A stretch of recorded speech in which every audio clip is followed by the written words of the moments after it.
Hey, girl. Hey, girl. Hey, fam. So this week we're doing that thing where we're revisiting one of our favorite episodes. This is Down the Hill, the Delphi Murders. What a crazy, insane, heartbreaking case. I know. This is one of those cases where it's like people are so super invested because we don't know what the hell is going on. Yeah, and so before we get to it, fam, I just want to remind you a couple of things. Number one, our merch is still happening. It's still live for like another couple of days.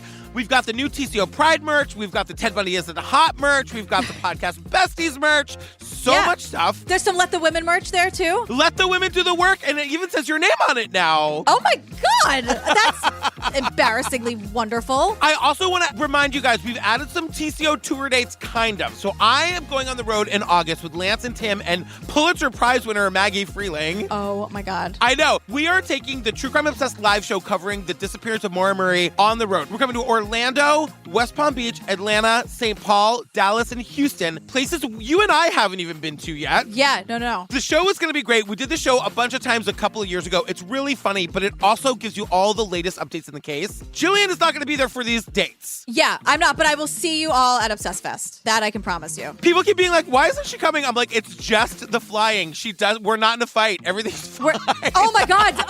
Do you know it didn't even occur to me that people would think that because that's like so not what we do. I was like, wait, why else would I? Hello? No. Have you listened to a word I've said on any of these podcasts? Like, exactly. We're not fighting. But also, Gillian's new podcast, Let the Women Do the Work, is on fire, fam. You get a new episode every Thursday. If you haven't been listening, you can catch up. Our last episode was with Gemma Hoskins from The Keepers. Yes, and I want to thank everyone so much for the really fantastic, like, heartwarming feedback. We work so hard on this show, so to hear that you're enjoying it and, like, getting something from it really means a lot to me. So thank you for listening. Yeah. All right. With that, shall we get to it? Okay, let's do it.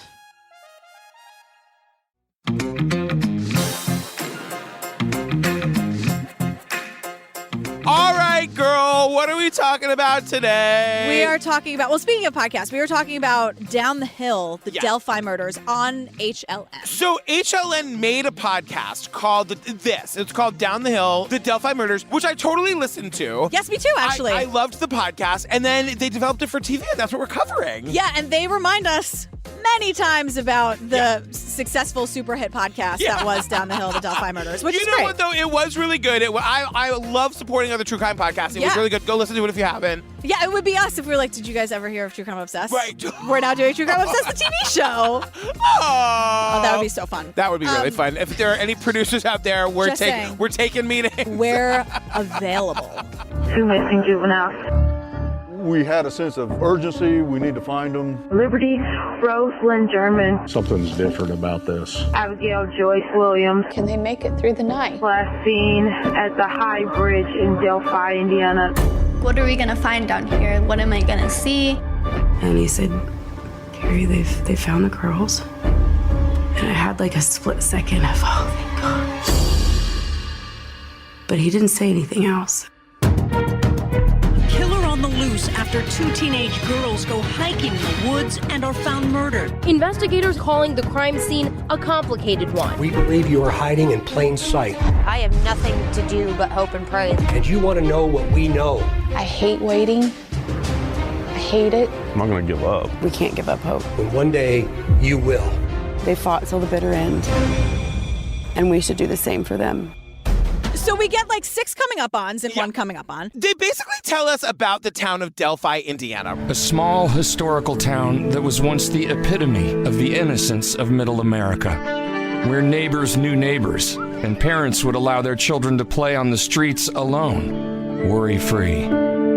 But those days are long gone. Where all the neighbors knew their neighbors, parents would allow their kids to play in the street alone. It was worry-free. And I just was like, they're laying it on a little thick about Delphi, no? Yeah, well, first of all, when they're like, the epitome of the innocence of middle America, I'm like, well, every other small town we've ever covered begs to differ, number 1. And 2, they're like, a place where your kids could walk home alone, worry-free, but those days are long gone. I'm like, did Keith Morrison write this? Listen, Delphi's been through it. I understand it. But, this whole thing ends with them being like, well, how is Delphi different now? Well, now people lock the doors. Guys, lock your doors. Lock them always. Just out of an abundance of caution, just lock your goddamn doors. Yeah, I mean, we live in a world where people have those doorbells that are also cameras. Can you just lock your fucking door? It's not, we're not in the 50s anymore where technology wasn't really a thing. Can you just get with it and lock the door? And what's the worst thing that happens? Someone has to ring your camera doorbell or knock on the door? Why does your door need to be unlocked in the first place? Is it the principle of the thing or what? What's the worst?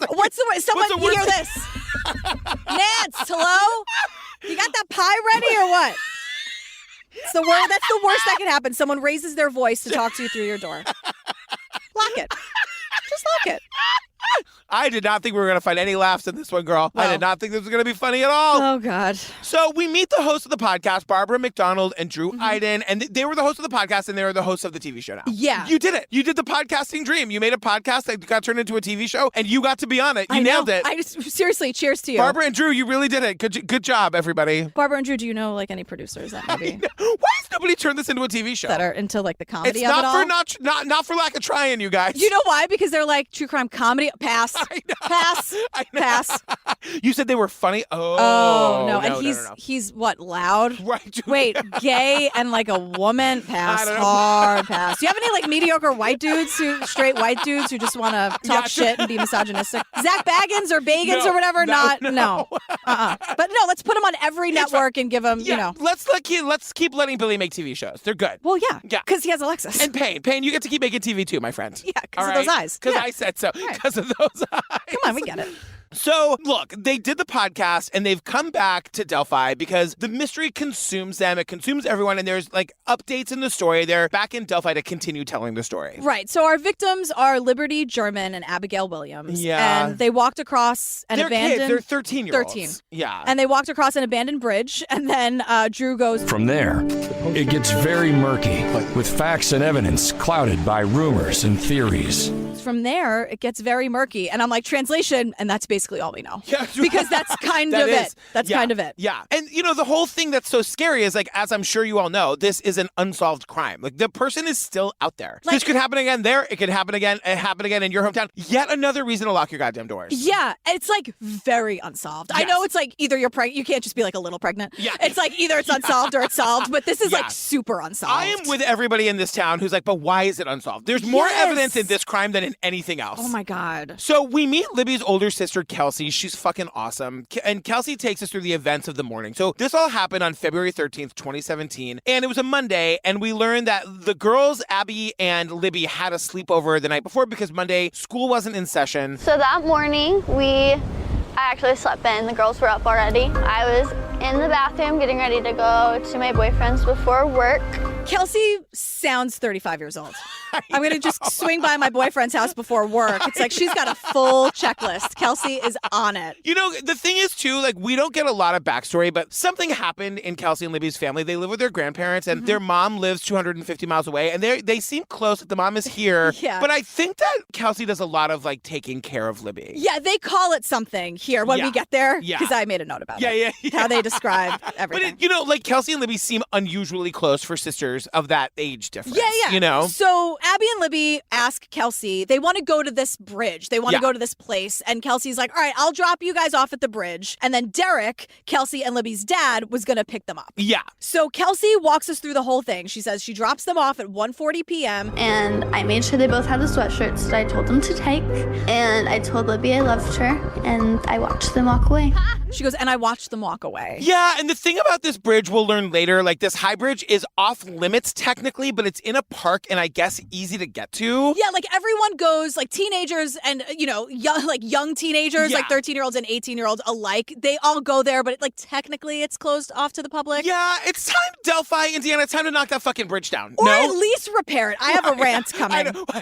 Just fix the fucking bridge. Or knock it down. If it's not in use anymore, people are going to die. We'll get there in a second. Yeah. Because we meet Libby's grandparents, Mike and Becky. They're awesome. They look like they're in their 20s. I know. They look like they're so young. Quotes for days, Quotes these two. for days. But the interviewer, Barbara, is like, so you were fine with your 13-year-old just wandering into the woods by themselves? And she's like, it's better than sitting in front of the Xbox or the TV. Now, hold on a second. What she says is... There's nothing else here in Delphi for them to do. Would I rather them be out on a public park, trailway, and walking and getting some exercise than sitting in front of the TV or on a game box or something? Most certainly. She says it's better than the TV or, and I quote, a game box. I know. To which I say, Grandma Becky, keep being you. It's true. It's like the Xbox, the PlayStation, the Switch. They're all game boxes. She's absolutely right. She's not wrong. And it's awesome that your kids want to go into the woods. And I guess like in other places, like these trails where they're going are very well traveled, which is another reason why this murder being unsolved is so weird because it happened in broad daylight. Right. But like, I think the idea is that like it's a safe place to go, even though they're just kids. Like nothing ever happens. But also, it's like this rickety bridge. So the bridge is 70 feet above a creek below. There's 70 feet is 7 stories, you guys. That is certain death if you fall off it. There's no railings. There are no railings. It's rotting wood. It's a fucking death bridge. Yeah. Nothing about this seems fun. And that's why kids want to go, because it's like dangerous and like we shouldn't really be there. And like, let's walk across the death bridge. It's missing planks. So like, like you could like, if you're not looking down, you could fall through over my dead body. Would anybody that I know go to this fucking bridge? And the wood that's there is like soft and rotting. Yeah. Knock it down. I know. Knock it down. Or make it actually impossible for people to get. If it's quote off limits, knock it down. You're never gonna use that bridge again. Knock it down. And there's no such thing as off limits where when it just like exists in the woods. There's nothing like blocking it off. It's just Put an like armed guard in front of it. Yeah, hey teenagers, can you listen? We're gonna set a rule about this really cool, spooky death bridge. Don't go anywhere near it. The grown-ups say no. The teenagers are like, every day of our lives are we going to that bridge. The bridge looks like the train bridge in Stand By Me, if you remember that. Most certainly does. Only deathier. Only way deathier, yeah. God damn it. Fix the bridge or just stop it from existing. Oh my God. Stop the bridge. I know. So we meet Erica Gibson, and she's a friend of Abby and Libby. Yeah. And Abby and Libby were posting to Snapchat. They were just like taking cute pictures and doing Snapchat the still a thing. thing? No, it's TikTok now. And TikTok and like Instagram stories, because that's like what it used to be, right? Like you would take pictures and they would disappear after like a day or something. Like 24 hours. And TikTok lives forever. Yeah. Oh, yeah. We're on the TikTok now. Do I have to get on TikTok? No, I'm on it. I scroll. Okay. But I think it took me like 15 years to get on Instagram. I look at Snapchat and I'm like, I'm not inspired to make a TikTok. Like, I know. It feels like there's so much effort. Like everyone's learning the dances and doing these filters. Well, you know what I want to do? Someone's going to steal this now that I'm saying it. What? My idea for a TikTok, you know how people do that thing where they like look frumpy and they're holding their camera at the mirror and then they smash it and they look like $1 million. There's like some cool transition. I want to do it where I smash it and I look exactly the same and I shake my phone like it's broken. I'm sorry. I love you. Yeah. I feel like someone's already done that on TikTok. I feel like I that's didn't just invent that. I don't know. Some other frumpy gay. Do you know other frumpy gays? No. Okay. I don't.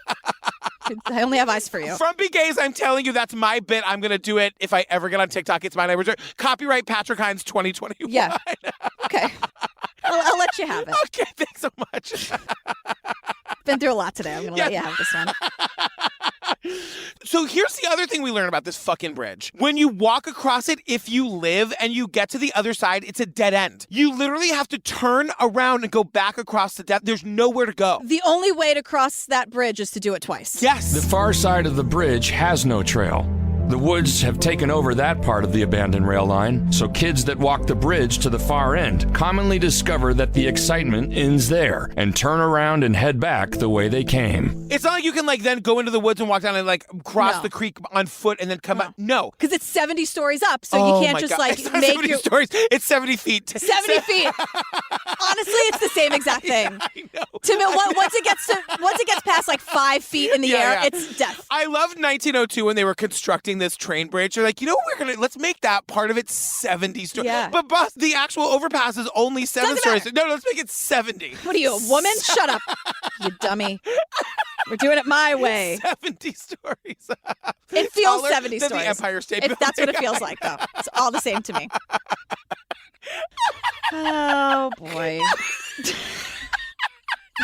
And they're saying that, like, this day on the bridge might have been Abby's first time on the bridge, but that Libby had no fear. She would go on this bridge all the time. Mm-hmm. They were posting pictures to Snapchat, and their friend Erica actually took a screenshot of the Snapchat. It's like a way of gaming Snapchat, so you can, like, actually keep the photo forever. But I think she did it after she realized they were missing, because it has I thought so, too. I was like, the force, like, oh, my God, how did she know to do this? Yeah. But we learned pretty quickly that they're missing. So she was like, oh, my God, they were on Snapchat screenshot. Oh, smart, Erica, smart, so fucking smart. Oh, either my way. God, But at first I was like, why is Erica just screenshotting this? And I'm like, no, dummy, because she found out about it before the 24 hours were up and she took a screenshot. So 3:30 rolls around. Libby's dad gets to the area to pick them up and they're not there. He calls his mother and it's like, Derry, called me and he said, I'm here at the trails. Have you heard from Libby? And I said, well, no. And he said, I've called her several times and she's not answering. So Grandma calls Kelsey, the older sister, and Kelsey says she was kind of freaking out, but that was kind of normal for her, so I wasn't too worried. And I was like, no, I haven't heard from her, but I can head down to the bridge. I'll just call work and tell them I can't come in right now. Grandma was kind of freaking out, but that was normal for her. Yeah, and I'm like, grandmas all around the world unite in your endless panics. Sometimes you're right. You're rarely right, but sometimes you are. I'm going to be the best grandma because I am going to be freaking out all the time. But like my mom's mom, I would say the same thing. Like, what now? There's nothing wrong. There's like nothing happening. Like, oh, she's freaking out, but that's kind of normal. Like I understand. Totally. I understand what that's like. Running at the top of their lungs every single day. I mean, I told this story in the Facebook group not too long ago. She would like look in the paper for like horrible things and see like where we lived and how close it was. No way. And what my younger cousin is like a very athletic person. She joined like a soccer team. And she was happy and she loved it. And my grandmother, Annie, we called her, and she was like, oh, did you hear about that girl in the paper? She played soccer. Oh, yeah, Annie, what happened? She's dead now. She was murdered. Are you sure that's the kind of sport you want to be playing? That's the kind of connection she'd make. So for Kelsey to be like, she freaked out a lot, but like no one really took it. I know those phone calls, Kelsey. I see you and I hear you. So at first, people aren't worried. We meet Anna Williams, who's Abby's mom, and she's just saying that, like, I wasn't super worried. It just didn't seem like too big of a deal right to begin with. I mean, they were probably all visiting with friends and lost track of time, and you just don't worry about it when you're here. It's a small town. Neither one of them had a good sense of direction, so I was positive that if they decided to wander off somewhere, that they were just lost. She has a shade for days, too. She's like, neither one of those kids had any good sense of direction. They were 13. But also, like, that's scary, too. They're just lost in the woods. That's also scary. Maybe that's not, like, I get that you don't want them in front of the game box or the television, but, like, maybe, like, the two 13-year-old kids with the bad sense of direction, don't send them to that 70-story bridge park. In February, where it's like, they're just lost in the woods. It's fine. What is it, sunset? Don't worry about it. It gets dark at 4 o'clock. It's scary no matter what. Yeah, why isn't anybody worried? I'm worried. Scary, top to bottom. Yeah. So and also Kelsey's like, honestly, I was more worried about how much trouble they're going to be in for missing curfew. And I'm like, honestly, also totally valid. Totally valid. Kelsey, even after that, I was like, then me and Cody crossed the bridge and we're looking in the woods and we couldn't find them anywhere.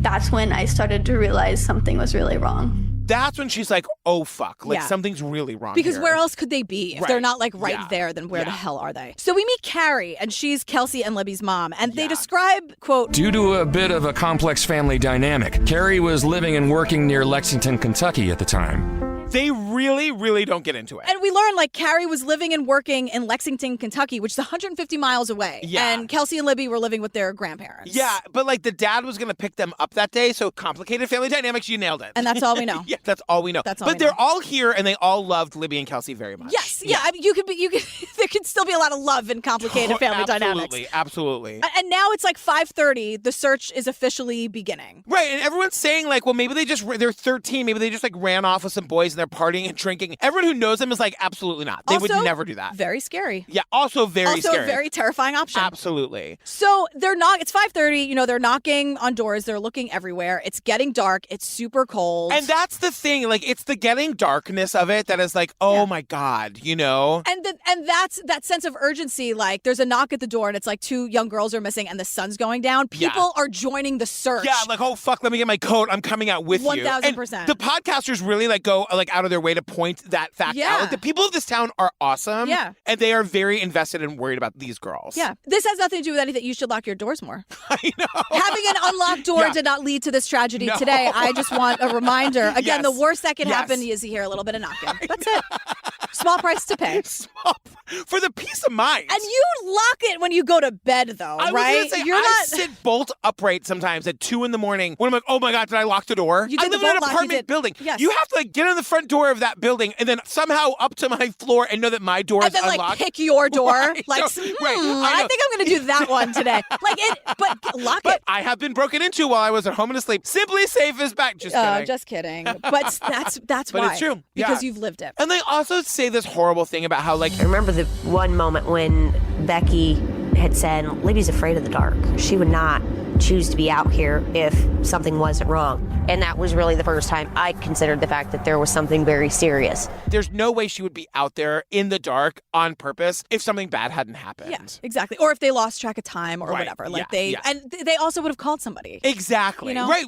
Like one of them has Libby has a cell phone. They were Snapchatting. They would have said, they would have figured it out. So they call the fire department. I guess like that's who the search and rescue people are. And the search and rescue people are here now to say to us, like, guess what? Like our success rate in finding people is very high. Yeah. So we weren't worried. We knew we were going to find them. But then it was like after nightfall, when like it was dark out and there was no trace of them, that's when they too were like, okay, it's not great. Yeah, it's not great. And then everyone's searching, but then it's 1:30 in the morning and we learn, these people are volunteers. And the fire chief is like, I believe we were out till about 1:30 in the morning. And I finally met up with the sheriff and the city chief of police, and I said, my guys are volunteer. They have to go to work in the morning. We will do whatever you want, but I have to kind of look out for that aspect of, the volunteers.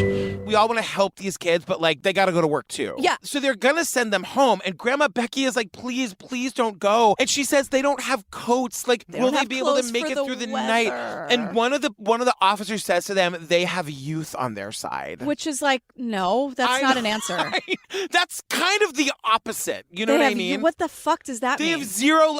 Who knows what that means? Like, what does that mean? What, do they not get as cold? What are you talking about? So then we learned that in the very early morning hours of the 14th of February, not long after the search had been called off for the night, the sheriff was notified that a cell tower had picked up a signal from one of the girls' cell phones. And everyone comes rushing back to the woods. Back out. Because it picked up the signal right near the bridge. The phone and hopefully the girls alive are maybe nearby. But then they all get out an hour after they tucked in for the night. Yeah. It's 2:30 in the morning. They go and they don't find the phone or the girls. No, but these people are heroes. Like the fact that they just everyone like. Oh, really, of course, it's not their fault. No, and I'm not saying that you didn't think they were heroes, but I'm just like, oh my god, like everyone really cared about Oh, of them. course, and no one was sleeping. Yeah, exactly. So the next morning, the bodies are found, and everyone is devastated. But at first, what makes it worse, I know, is that as the parents and the families are being notified, they're like, oh, we found them. They're like, oh my god, great, you found them alive. Yeah. Amazing. Oh, they're in so much trouble when they get home, and like no one wants to believe. And we hear from one family member after another, like, and he said,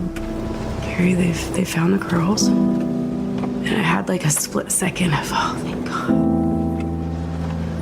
But he didn't say anything else. Like they had that momentary moment of like, oh, you found them. There's got to be a different way to say that. I know.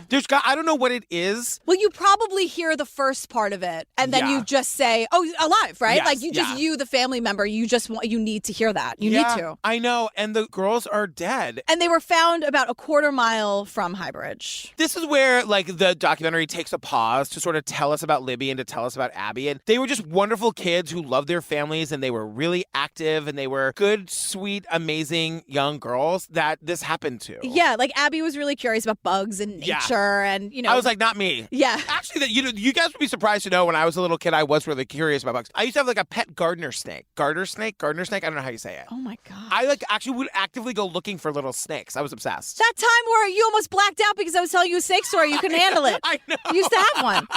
I did. And Libby was like a free spirit and super independent. They were both like really smart and just like full of life. Yeah, so host Barbara goes to the crime scene. I didn't know this. The crime scene apparently is on private property. Yeah. And the owner super did not want anyone to be there, but Barbara like sweet talks her way onto the property with a camera crew. But she's saying to us that you can kind of see that it is sort of a bowl shape here where if you have two bodies laying on the ground here and people are walking along the creek, they wouldn't necessarily see that. So though it's close to the hiking trails, when the bodies were there and people were like walking along the trails looking for the bodies, they wouldn't have been able to see them. Right. And so we meet one of these spokespeople. I think he's like a police spokesperson. Yeah. And he says, we knew this wasn't an accident. And now I'm starting to say, well, then what the hell happened? Right. Because you start to realize we're not going to learn anything, are we? Because Because they even still, or they're not telling us. And we'll get into that in a little bit. So now it's like a day or two later, right? February 15th, 2017. And Superintendent Doug Carter, he's a cop and he's giving a press conference, right? And at this press conference, he releases an image of a man walking on this horrible, scary bridge. And everyone is like, where the fuck did that picture come from? They just assume, apparently in the woods on these hiking trails, there's cameras. Who knew? There should fucking be cameras everywhere. Like cameras in and every lights. That's what I want. Every inch of every wooded area everywhere on the planet. Constantly. There should not be an inch of the Amazon that I can't pull up on the computer right now. Or that if you need help, you can get Wi-Fi everywhere. Totally. And a Starbucks while we're at it, or a Dunkin' Donuts. Every 4 blocks in the Amazon. But what he's doing is he's asking the public for help IDing this guy. Maybe it's a neighbor. Yeah. And this is where I'm just like, ooh, it's going to get problematic. And then it super does. Because he's like, Is it a family member? Is it a neighbor? Or maybe that one guy that lives over at that one place that just kind of not right?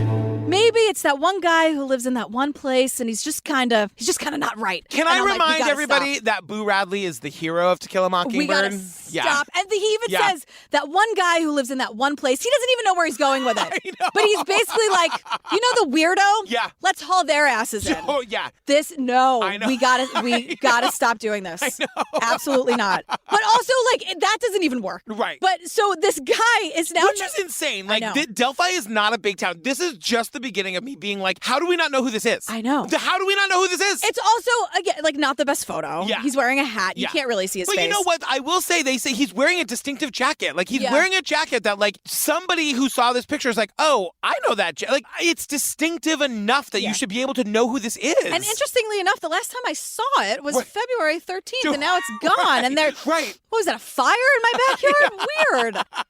But this guy is immediately known as Bridge Guy. Which I first had a big problem with this name, but then I realized they did take our direction of stop giving people the sexy, like, Night Stalker nicknames. Of course, but it's funny because the narration is like, and so the picture of Bridge Guy, they just call him Bridge Guy like that's actually his name. It's like very casual, and I'm like, you know what? But also, that's a name invented by the internet if I've ever heard one. Bridge Guy. But it's not Night Stalker or Zodiac Killer or, you know what I mean? Like, it's not a sexy name, so they did the right thing. Yes. I think it's annoying and I think it's weird. I think we could have done better, but it's also not sexy, which I like. Fascinating how you had so many feelings about two words. Bridge Guy. Bridge Guy. I know. I was like, yeah, he's on a bridge. He's a guy. He's a Bridge Guy. Like that. I didn't think about it again. I know. But we learn this big reveal that the photos were from Libby's phone. Libby took the photo of Bridge Guy. And the thing is, he's far enough away, but he's walking toward them. So Libby was probably, she saw this kind of creepo guy and just like snapped a picture of him. So, and to give you the geography of this, if you remember when we're talking about that death bridge that's 70 stories in the air, when you cross it and you get to the other side, there's nowhere to go. Yep. So you've got to go back the same way that you came. This guy is coming in that direction. Yes. So Libby and Abby have crossed towards the place of no return, and the only way to get back to safety is back the other way, and this guy is walking towards them. Right. They are trapped. They are trapped. And then we just start getting a history lesson about Delphi. Weird. We can skip it. Yeah, but also some woman, we don't know who she is. Yeah. She's just like sitting outside, and she's like... It was probably a good year before anybody requested trail maps from me again.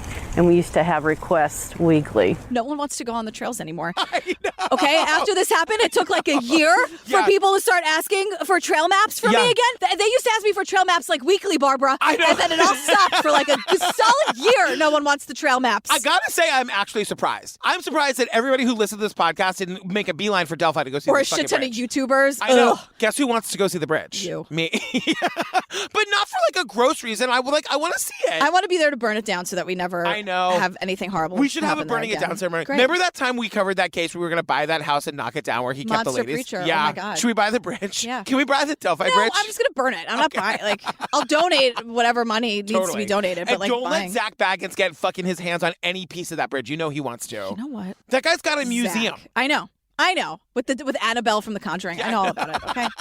But the thing almost as infuriating as Zach, I think it's Bagans. Who cares? I don't know. Doesn't matter. Almost as infuriating It's a Shire name if I've ever heard one.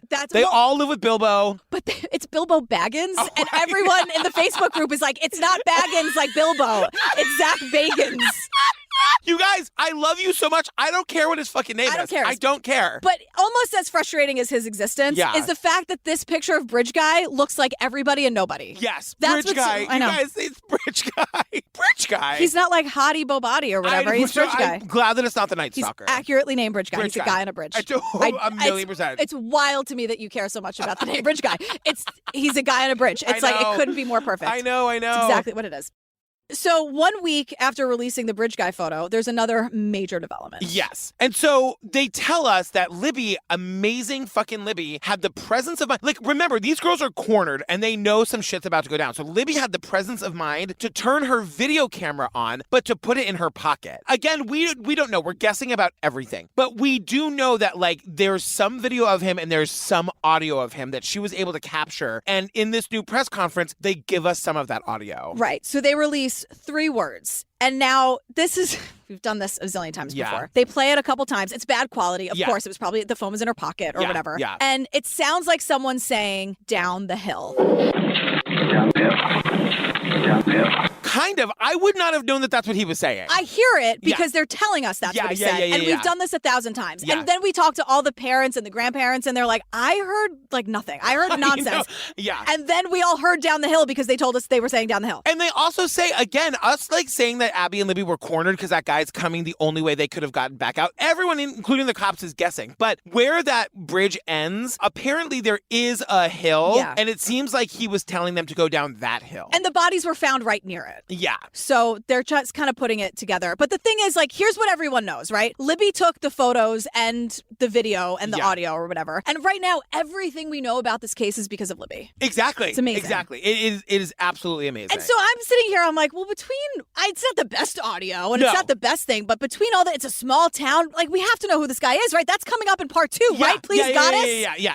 Please, Goddess. Jesus Christ. So here we are at part 2. And, you know, of course, we get we got a whole 10 minutes of like what we just saw. But it opens with the family and the public being very frustrated that the police won't release more. There is a wall of secrecy, though, that I felt when I was there. They do know way more than we know. They'll say that they have the DNA. And I'm surprised I haven't heard more about the DNA. We learned that, like, maybe there's DNA, maybe there's more images, maybe there's more moving images. We don't even know how they were killed. Yeah, maybe there's more audio. Right, exactly. We don't know. I mean, even the families, they don't know anything. And they keep describing it as this wall of secrecy. Yeah. And they want more. I get it. Like, again, we've done this 100 million times. So, like, we've got, like, this FBI guy who's not connected to the case, but he's here to kind of explain what's happening. The person who is in charge of the investigation is constantly walking a tightrope between wanting to reveal information and get help from people that might have information and not wanting to reveal information that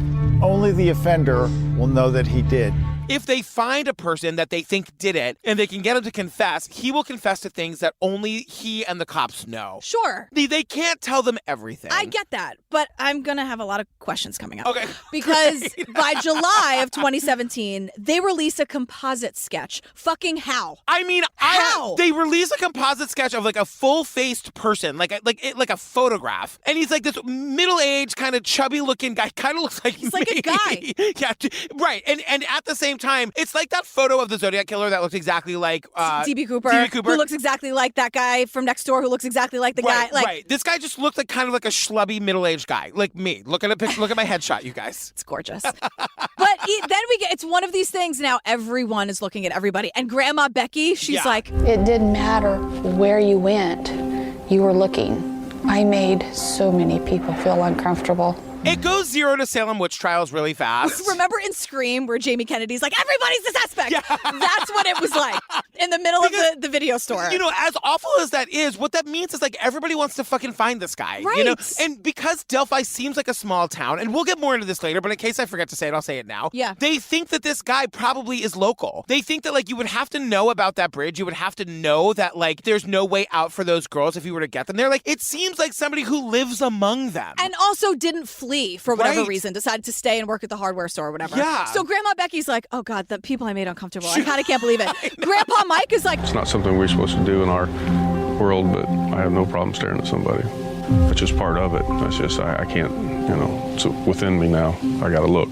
Oh, I had no problem. That was my life now. I was just staring people down left and right. We need to slow down on Grandpa Mike because Grandpa Mike looks like he's 29 years old. Grandpa Mike is Libby and Kelsey's grandfather. Yeah. We meet his adult daughter who looks appropriately like a mother. Yeah. She looks like she's in her 40s or 50s or whatever. Her dad looks like he's 25 years old. You know why? Why? Because he doesn't give a single solitary fuck about anything. That, like, to have no struck for him to be like, I stared at everybody. What, are you kidding me? What am I going to hold back with my granddaughters? Like, he doesn't care? Yeah. Secret. That's the secret. Totally. That's the secret. Then you're going to look like that all your life, too. Because you're a Grandpa Mike if ever I've met one. Oh, goodness. You guys, it's to the point where even the sheriff gets turned in. Like, there's an anonymous tip line, and, like, people are just calling in, turning in their husbands and their brothers. The sheriff himself gets turned in on the anonymous tip line, and, like, the investigators actually go and question him. And he's like, and that was okay. Yeah, where were you, girl? Look, and he's like, I started this witch hunt. I totally get it. He's like, they were begging people, like, turn in that weirdo down the street. Totally. And it's like, you can't do that. And also, Grandpa Mike, like, that's okay. Like, you can't stare everybody down. That's where we get into trouble. I know. So now by April 2019, it's like 2 years go by, right? There's now, quote... 2 years, you guys. We should have found this guy on day 2. I know. There is now a new direction. Oh, great. So I remember when this happened. Like, this was breaking news everywhere. I remember watching this press conference live. It was bananas. So they're going to hold another press conference and, like, pay attention to this. Yeah. They invited the public, which was very weird. It was different from any other press conference for a crime like this that I had covered before because they did invite the public. They made a big deal about inviting the public, and they wanted as many people here as possible. Anybody who wants to come in. One catch, though. When you walk in, you got to sign in. Okay. You got to give us your name and your fucking address. Yep. And they wanted as many people there as possible. They publicized this for like a week. Yeah. And it was big. Everyone said that, like, they knew that, like, whatever was going to happen in this press conference was going to be big. I remember watching it, like, waiting for it to start, being like, what is fucking happening? Yeah. Oh, my God. And there was a vibe, like, everyone's saying that, like, something major is about to happen. There was, like, this air in the room. And they deliver, you guys. The superintendent releases 2 significant pieces of evidence. So there's a new piece of audio, and it's the word guys. And they play it together, so it says guys down the hill. They also say, we don't know for sure that's connected. That could have been from another point in the audio. We don't know how much audio there is. I'm assuming it's the same sentence. Yeah. And I think, like, I don't know what about that they would want to hide that. Just say that it's a full sentence. Right? That's what I'm saying. You would think, like, the cops would just, like, let's clear up this one mystery. There's no reason that needs to be withheld. Yeah. That if guys was part of that sentence or if guys was from another random part of that's ridiculous also, that they're not being clear. imagine you're the killer and you didn't know. You're like, oh, fuck, that girl had a fucking cell phone in her pocket. That's exactly what they're hoping. Totally. And then the second big thing. You would know in that moment if I was the killer and I was in the room because I'd be like, I'm sorry. That was just a chew. I'm so sorry about that. I have a cold.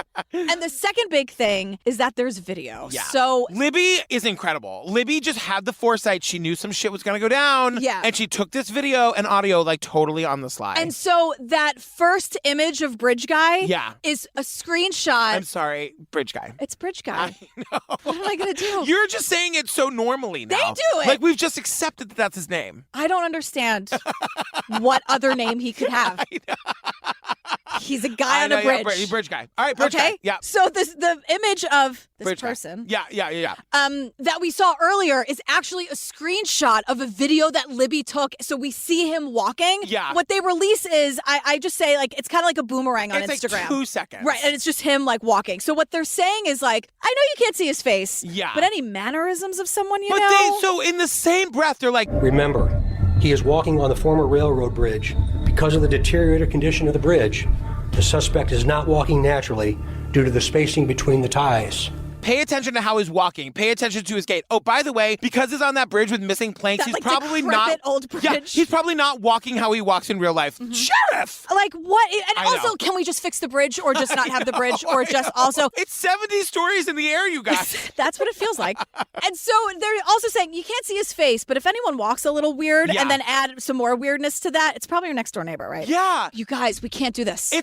I mean, at this point, like, it's got to be some random guy. It's got to be like an Israel Keys random person from nowhere. You know what I mean? Like, but they're not over. This press conference isn't over. Oh God. Oh, but sit down, pull over, whatever you give your kids a screen. Yeah. It's about to get crazy up in here. So, everyone's like, Patrick, we know this story. We know the story. But guess what? For people who are new here, welcome. I don't want you to feel like we're gatekeeping this. No. Remember that sketch from a few years ago? Marriages ended over it probably because everyone was like turning in their brothers and husbands. Yeah. That's out the window. Fuck it. It's gone. It's gone. You guys, they release a brand new sketch. They're like, actually, this is the guy. Like, this is a sketch of the killer. Twitter. How are sketches being made? But just before we get to that, this guy looks completely different. He looks like he's 18 years old. He looks like my friend Louis Peitzman. Look at him. Oh, Louis! He looks just yes. like Louis is verified on Twitter. Louis. It's fine that I said his name. He's great. He looks just like Louis. Oh my God. You know, and it's like they know so much more than they're telling us. Like they must have a photograph of him. I'm like, how? It looks nothing like the actual guy. It looks nothing like the original sketch. And all they say is, well, The result of the new information and intelligence over time leads us to believe the sketch, which you will see shortly, is the person responsible for the murders of these two little girls. new information and new intelligence over time have led us to this. And I'm like, wait, but to get a sketch, like, do you know, like, how are you getting these sketches? And two different sketches that look complete opposites. Yeah. Like, this new one is much younger than the original. Yeah. But then they tell us this, it's so frustrating. It's like either he lives or works in Delphi or has lived and or has worked in Delphi. Also, We believe this person is currently between the age range of 18 and 40, but might appear younger than his true age. he might appear younger than his real age. It's just a guy. Again, it's like, it could be absolutely anybody. But because of the footage that they've released, you cannot see his face. So they have to have information they're not telling us. To. Either there was an eyewitness who saw the guy, or they know who it is, and they're like, he looks like him, somebody turn him in. Why can't you just go get him? Because maybe they don't have enough information. Ask him a question and see know. where it goes. I mean, maybe they literally put a picture of Louis Peitzman and they're hoping that his sister turns him in. Louis. He just started watching Succession. I can't lose Louis. I can't lose another Succession friend. But like, I want to slow down on the fact that the cops have information they're not giving us. Yeah. They absolutely do. And then this is like the longest. They must have an idea of who it is. They must have an idea. Because this is the longest press conference ever. Yeah. Because the superintendent, he goes in a little more. So to your point. You guys, get ready. If you didn't pull over, seriously pull over now. He starts speaking directly to the killer. So I was watching this live, and when he says what he's about to say, I screamed at the top of my lungs. Directly to the killer, who may be in this room. We believe you are hiding in plain sight. And to the killer, who may be in this room. Which is why I had everyone sign in, by the way. Exactly, and that's why they invited members of the public. They think this guy is that kind of narcissistic killer, and because they publicized this press conference weeks ahead of time, they gave him time to fucking get there. They think he's there, and like the reporters in the room are with us now, they're all looking at each other like, are you Bridge Guy? Are you Bridge Guy? Everyone in the room was Bridge Guy, someone says. In the room was Bridge Guy. But this guy, he's like, you know, like, what will those closest to you think when they hear when you murdered those two girls and only a coward? And I feel, maybe because I didn't watch it live when it happened, but to me, it feels like this guy is trying super hard to get a reaction from someone in the moment. Like Bridge Guy's going to be like, aha. But to me, it's like not super landing. I mean, this intensity. to me, the cop guy looks like he's about to burst into tears. He looks so angry, like he wants to be pounding his fist. Somebody says, I thought for sure Carter was coming off that stage after somebody. When he ended, he walked away from that podium like he owned it. And I thought, oh my gosh, Bridge Guy was dumb enough to show up here. He's gonna go choke somebody out. That's actually what I thought. It didn't land for me. No. To be honest, it's a no for you, dog. It's a no for me. We're going to go in a different direction. Yeah. I just felt like it was a little much. Okay. Imagine that you're in the room and that you think somebody in the room is the killer. Yeah. Though. You know what I mean? Yeah. So you heard the words and you understood what they meant. I did. I just, maybe it was the edit. I don't know. But I'm like, it's not landing. I remember watching it live thinking, like, what if the fucking killer is in there? I know, oh my and it just, God. like, jumps Oh up from my his- God. But after all this, so like 4 big reveals in this press conference and absolutely nothing comes of it. Somebody, I know I've said it 1,000. Explain to me how we don't know who this is. I am everybody who lives in this town. I don't know. Carrie, Libby's mom, is like, how? How do we not know who it is? We've got video, we've got audio, we've got pictures of him. Like, what are you talking about? And now, I mean, they spent 2 years putting that first original sketch everywhere, accusing people, breaking up marriages. I mean, the family, like Libby's family, spent time and resources sending it to literally every sheriff's station in the country. This is the guy. And now there's a brand new sketch. But 2 years later. Libby's grandmother finds this kind of amazing thing on the internet. Somebody overlaid the 2 sketches, and that's when it hit me, and I realized they're really not that different. They really aren't. The main features that they tell you to look at anyway were very similar. when you do the overlay, the features are exactly the same. It's kind of remarkable. And the way she says it, she's like, they're really not that different. They're really not. Like, look at it. And you can see it. They show it to us in real time. And it's like, and she says, I'm an older person. So to me, everybody looks younger. But if it was a younger witness, then the suspect would look older. So maybe they have two witnesses, an older person and a younger person. What? I know. Who are these people? I know. How are they getting these sketches? Like, there's so much they're not saying. And there has to be some middle ground. I mean, I feel like all these years later, give us everything you got, cops. Give us everything you got. Let Billy Jensen get on Facebook and solve this. So let's just say Grandma Becky's onto something with this thing where it's like an older witness and a younger witness. Where are they? I know. And how have they not told anyone that they're a witness? Yeah. Like, after all this time. Because that guy's still out there. You know what I mean? So it's like, are they going to come kill? Is it his daughter? Who knows? You know what I mean? But can't you just go on Reddit and be like, it's me? Like, I don't understand. Like, I know. It's just how two people over 2 years can be so quiet about a case that has ripped this town apart. Like, there's just so many unknowns. And also with this new composite sketch, now everyone's turning everybody in again. Now it's college kids. And also, like classmates, like children. I know. Maybe not children, but kids. And at one point, Kelsey's like, I love my friends, but I would turn them in if I thought they did it. I love my friends, but if you like killed my sister and her friend, then fuck you. Like, we're not friends anymore. And so it's now 2 years later, and podcaster Barbara is with the sheriff in the woods, and she's asking him pointed questions. And she asks him, Is there more audio from him on the tape than what's been released? Not that I am aware of. But apparently there is more video of the guy that is being studied. He won't say that it's minutes long, but is it a minute long? This is such a frustrating conversation because Barbara is so direct and so clear. He's like, nope, we can't release more of the video. There's nothing earth-shattering about it. And she's like, what about fingerprints? He's like, oh, we got a few of those, but they probably don't even belong to the killer. And she's like, cool, DNA, brah? Like, what about that? Yeah, we actually do have DNA as well. We don't know if it's his. It probably is. Like, I don't understand. Like, is it there? I don't. But my thing is this, like, if there is more video, why can't we see it? You know what I mean? Yeah. Like, is it more video of him, or is it pocket video of Libby's pocket? Then say it. Then say that. And to say there's nothing earth-shattering, then to me, it's the same thing as saying it's in her pocket. Well, the other thing, though, is that maybe, like, now where it's like, maybe they don't want the killer to know what they have. Because he did say that at the press conference. You want to know what we know. And that's fair enough. Because if he did not know that she had a phone on her, then he really doesn't know what they have. Maybe they really do know what he looks like. I still think that they can be a little more helpful with the family. Yeah. I mean, one of the things I appreciate here is that they don't get into how they died. And I'm kind of glad to not know that. I know. I mean, we get this FBI specialist profiler who I love, and she's talking about like Mary Ellen O'Toole. Mary Ellen O'Toole. She says some really amazing things. And she says, and when you look at a crime like this, where there's predatory behavior involved, and predatory behavior means hunting behavior, hunting for victims, that suggests to me that one of the motives, and maybe the primary motive, was sexual in nature.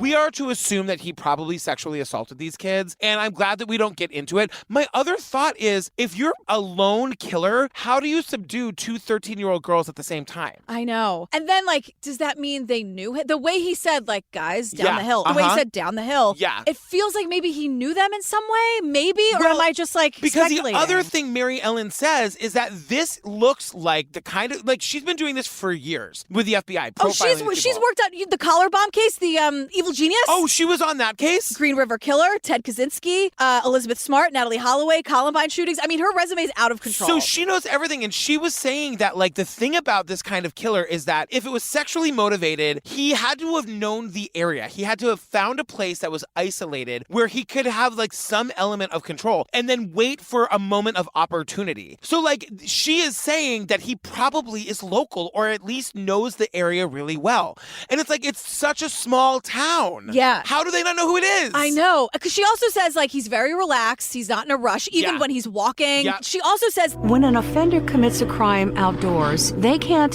control everything. They can't control who might have seen them, who ran back into the woods. They can't control who saw their car. So it's very high risk for the offender to kill someone outside. So that tells me this is an offender who's very tolerant of high risk. I thought that was one of the most fascinating parts of this whole thing because, again, this guy seems to be super lucky that it's broad daylight on a popular hiking trail, especially where other young kids go all the time, and nobody saw him. And everyone has off that day. Yes. They were it was all a holiday. Off, right? right? So like. And like he led them a quarter mile away from where they were on the bridge and like through popular hiking trails. Nobody saw him come in. Nobody saw him leave. And like even Libby, who was able to take audio and video of this guy, didn't get a clear enough shot of his face. How did this guy get so lucky? There's earth-shattering audio that is too tragic and traumatic to share. There's got to be, if he led them a quarter mile, there was a threat. There was a weapon. There were other things that were said. Maybe Libby only had those couple of seconds. That's fine. But I think there is for sure more there. That is more earth-shattering than they want us to know. Yes. Oh, God. But basically, it's like, so in conclusion, it could be anyone for any reason at any time, from any place, from anywhere, except probably Delphi. He probably works at the supermarket. And they just say, like, until this bridge guy is brought to justice, everyone's going to be afraid that he's still out there living among them. And, like, it's got to be terrifying to live in Delphi these days. Yeah. I mean, that poor woman, no one is going to go on our hiking trails. I know. What else is there to do? Also, what are we doing about the bridge, Delphi? I still don't have any updates about that. What are we doing about the bridge? I want to know. Oh, girl, that is such a sad story. I know. And look, I have to tell you, there are some updates, but not really any updates. Like, things are happening, but we kind of can't keep up with what's going on. There's definitely more things going with, like, that Instagram profile or that, like, catfishing thing. Like, there are definitely more updates since the last time we spoke about this, but who knows? I can barely keep up on what's going on. No, the authorities are, of course, still hard at work on this case. You know, you can check out the Wikipedia page. Honestly, I know that's not, like, the greatest source of information on the internet, but it's a good one for this. I found some good new information there. You know what's a good Goog hack, if I may? What? Type in, like, Delphi Murders and just go to the news tab on Google, and it'll give you all the latest articles. Yep. So one last time, fam, don't forget, merch is still on sale. Go check it out at truecrimeobsessed.com. Click on the merch link. Check out the August tour dates where I'm bringing the Missing Maura Murray show on the road to Florida, Texas, Atlanta, and St. Paul. And check out Let the Women Do the Work, Gillian's new podcast, and it's so good, and we love it so much. Thank you, everyone, for listening and all your amazing messages about it. So thank you so much. Girl, what are we doing next? We are doing Vanished in New Canaan, an ID murder mystery. Oh, right. This is banana. I don't know anything about this case, but apparently it's crazy. It's a little crazy. They're caught red-handed. That's all I'm going to say. There's a lot. From the very beginning. We got a lot of footage here. All right, well, fam, stay tuned for the trailer for that, our funny and hilarious outtakes. And that's it. We love you. We love you. Thanks so much for hanging out. Okay, bye-bye. Bye-bye.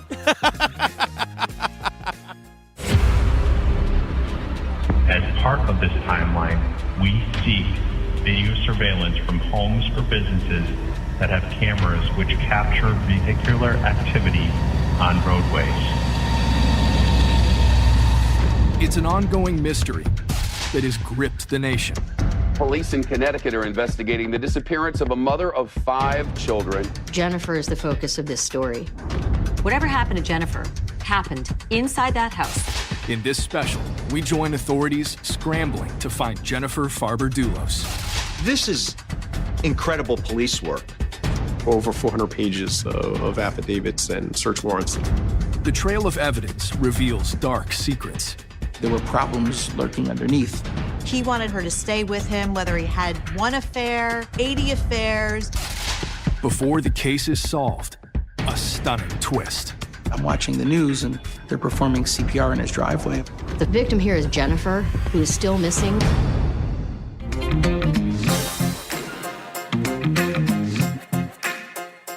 Oh my God. I just spit water all over my computer. No, it's fine. We're fine. You see smoke, right? I told you my dad, in his spare time, of which he has none, is now a volunteer. He's the EMT for the local fire department. That is crazy. So the calls will be like an overdose, and he's like, I brought someone back to life tonight. Oh my or God. like pulling people out of cars. But it's all like, I'm like, Dad, you have to be up at 6 a.m. tomorrow. Thank you for saving that person's life. I'm not trying to pick and choose.